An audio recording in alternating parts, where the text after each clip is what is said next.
क्या हिंदू धीरे धीरे विलुप्त हो रहे हैं? हजार वर्षों से ईसाई और इस्लामी आक्रमण झेल रहा सनातन धर्म, क्या ये युद्ध हार रहा है और एक दिन उसी तरह नष्ट हो जाएगा जिस तरह विश्व की ढेरों अन्य प्राचीन सभ्यताएं? वर्ष 1914 में यूएन मुखर्जी ने एक पुस्तक लिखी, हिंदूज अ डाइंग रेस, अर्थात हिंदू एक मरती हुई प्रजाति। यूएन मुखर्जी सेना में लेफ्टिनेंट कर्नल थे और भारतीय मेडिकल सेवा के अधिकारी थे। वर्ष 1911 की जनगणना को देखकर ही यूएन मुखर्जी ने देश बंटने और शीघ्र ही अलग मुस्लिम राष्ट्र बनने की भविष्यवाणी कर दी थी। ध्यान देने की बात है कि उस समय आरएसएस नहीं था। वीर सावरकर अंडमान की सेलुलर जेल में बंद थे।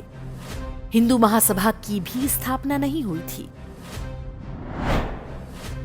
तब भी यूएन मुखर्जी ने वो देख लिया जो पिछले 100 वर्षों में 1 दर्जन से अधिक नरसंहार और 1/3 भूमि से हिंदुओं के सफाए के बाद भी सेकुलर हिंदू और उनके राजनीतिक दल नहीं देख पा रहे हैं। यूएन मुखर्जी की इस पुस्तक के छपते ही सुप्तावस्था से कुछ हिंदू जागे। अगले ही वर्ष यानी 1915 में पंडित मदन मोहन मालवीय जी के नेतृत्व में हिंदू महासभा का गठन हुआ। आर्य समाज ने जबरन मुसलमान बनाए गए हिंदुओं के शुद्धिकरण का आंदोलन आरंभ किया, लेकिन स्वामी श्रद्धानंद की हत्या और हत्यारे जिहादी अब्दुल रशीद को महात्मा गांधी के खुले समर्थन के बाद ये आंदोलन समाप्त हो गया। फिर वर्ष 1925 में हिंदुओं को संगठित करने के उद्देश्य से राष्ट्रीय स्वयं सेवक संघ बना, लेकिन ये सारे मिलकर भी वो नहीं रोक पाए जो यूएन मुखर्जी ने लगभग 35 वर्ष पहले ही देख लिया था।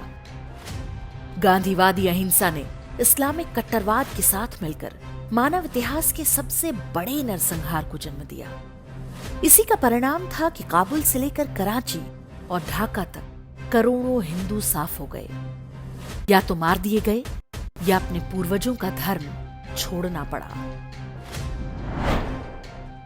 जो बची खुची भूमि हिंदुओं को मिली वो हिंदुओं के लिए आधुनिक संविधान पर आधारित थी और इसमें भी मुसलमानों की शरीयत की छूट दे दी गई। हिंदुओं के धर्मांतरण की छूट, 4/4 शादी की छूट, जब चाहे तलाक की छूट, अलग पर्सनल लॉ की छूट, हिंदू तीर्थों पर कब्जे की छूट। हिंदू आज एक बच्चे पर आ गए हैं, लेकिन उनके लिए आबादी बढ़ाना मजहब की सेवा का काम है। जो लोग इसे केवल भाजपा बनाम कांग्रेस की राजनीति समझते हैं, उन्हें एक बार इस स्थिति की गंभीरता पर विचार करना चाहिए कि वर्ष 1915 से लेकर 2015 तक क्या बदला है। हमें आज भी अपने भविष्य के संदर्भ में कोई जानकारी या चिंता नहीं है। आज भी संयुक्त इस्लामिक जगत हम पर दबाव बनाए हुए है कि हम अपने तीर्थों पर कब्जा सहन करें।